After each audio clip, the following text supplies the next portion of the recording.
On ne sait pas si les chaînes Ciné+ étaient dans la confidence, mais à 2 semaines de la réouverture des terrasses et des cinémas, leur nouvelle programmation arrive à point nommé À table. C'est le nom de cette opération. Il y a un point d'exclamation prévu pour durer jusqu'à la fin du mois de juin. Une trentaine de films qui parlent de cuisine, de gastronomie, d'échange et de partage.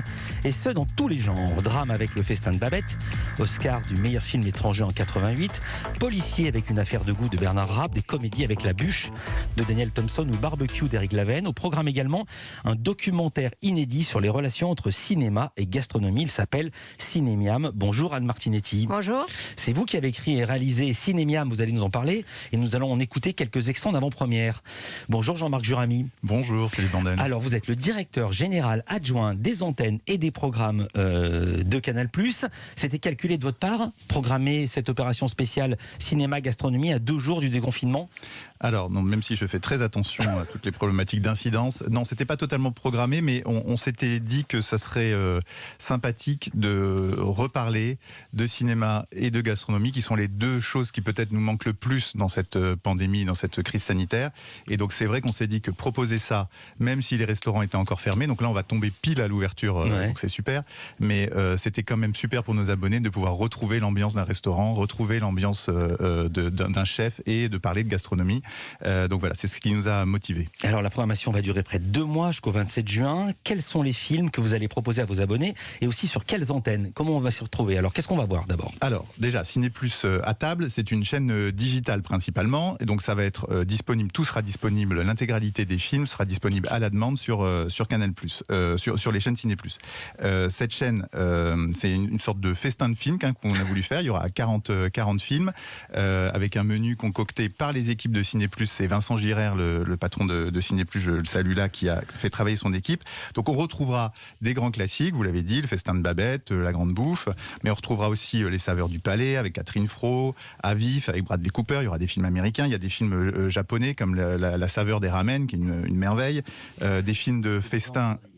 Des festins de potes, comme Barbecue, et puis pour ceux qui sont plus sucrés, il y aura Charlie et la chocolaterie. Voilà, on en aura pour tous les goûts, et tout ça, et effectivement cherry on the cake, comme je dis, il y aura un documentaire totalement inédit qu'on a produit pour l'occasion sur la relation entre le cinéma et les chefs. On va parler du doc dans un petit moment. Sur quel canal? Alors où est-ce qu'on va voir ça? Sur quelle chaîne? Alors ce sera sur toutes les chaînes Ciné+, un peu disséminées sur toutes les chaînes, donc Ciné+ Émotion, et surtout vous le retrouvez, et ça c'est très important, dans MyCanal, vous avez une chaîne digitale. On éditorialise beaucoup MyCanal. Vous savez que MyCanal, c'est 50 000 contenus disponibles à l'instant T. Donc pour nos abonnés, c'est à la fois une richesse incroyable, mais aussi c'est un océan de contenus. Et donc on éditorialise comme ça, en mettant à disposition des chaînes repères, avec des thématiques très, très clairement identifiées. Et nos abonnés se disent, tiens, il y a cette opération, je vais aller voir. Ils redécouvrent des films qui, des fois, certains étaient déjà disponibles, mais ils se repèrent comme ça, et c'est extrêmement important. Vous le savez, sur les plateformes, je crois qu'il y a une étude qui a montré que les gens cherchent 30 minutes un film ou un contenu par jour avant de retrouver. Donc nous, notre but, on travaille beaucoup avec Gérald Brice-Viré, avec Vincent Navarro et Pierre-Emmanuel Ferrand.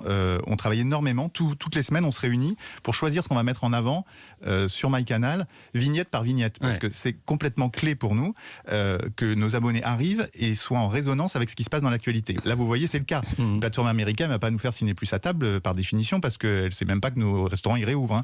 Donc c'est extrêmement important pour nous d'être ancrés dans l'actualité de notre pays, et c'est ce qu'on fait. Plateforme américaine, je ne vois même pas à qui vous faites allusion. Oui, il y en a plusieurs. Alors quand on pense au cinéma et à la cuisine, on pense naturellement à des grands classiques incontournables. Alors La Grande Bouffe y sera, mais il n'y aura pas le grand restaurant, il n'y aura pas les loups la cuisse. Non. Pourquoi les avoir contournés? Non, on les a pas contournés, j'en rêvais, mais malheureusement, problème de droit. Vous savez, quand on monte une OP comme ça, il y a des films qui sont réservés entre guillemets par d'autres chaînes sur des années entières, et donc vous pouvez pas y avoir accès. C'est malheureux, mais il nous manquera effectivement ces 2-là, mais il y a quand même une très très belle programmation. Les tontons flingueurs? Il n'y a pas les tontons flingueurs. Ah mince alors. Anne Martinetti, de la pomme. Anne Martinetti, dans la programmation également, il y a un documentaire inédit. Je vois que ça vous fait sourire, cette pomme des tontons flingueurs. Cinémiam, c'est quoi le propos de ce documentaire? Faut mettre votre masque, s'il vous plaît.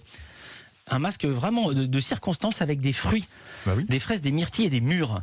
Tout à fait. Alors le propos de ce documentaire, c'est de faire se réunir deux thèmes, deux arts qui sont des arts complets, la cuisine et le cinéma. Et l'idée, c'était vraiment d'inviter à s'exprimer à la fois des chefs, mais aussi des réalisateurs qui étaient donc intéressés évidemment par le sujet.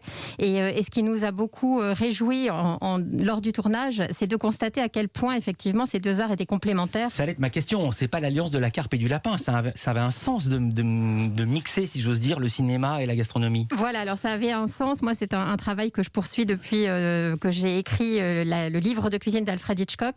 Et au-delà donc d'étudier les différents réalisateurs du point de vue de la gastronomie et de constater à quel point ils mettent des scènes de table, des scènes de repas pour rythmer leur action et pour rythmer la structure de leur film. Et c'est effectivement ce que nous ont expliqué les réalisateurs à propos de leur film, tout autant que les chefs à propos de leur menu, puisqu'il est évidemment question de mise en scène, il est évidemment question de goût, il est évidemment question de saveur, de couleur, et tout ça, ce sont des thèmes communs au cinéma et à la gastronomie. Et puis je l'ai découvert grâce à vous, il y a un mot en commun, c'est le mot plateau. Exactement, voilà, on vous sert sur un plateau à la fois un film et un bon repas. Alors,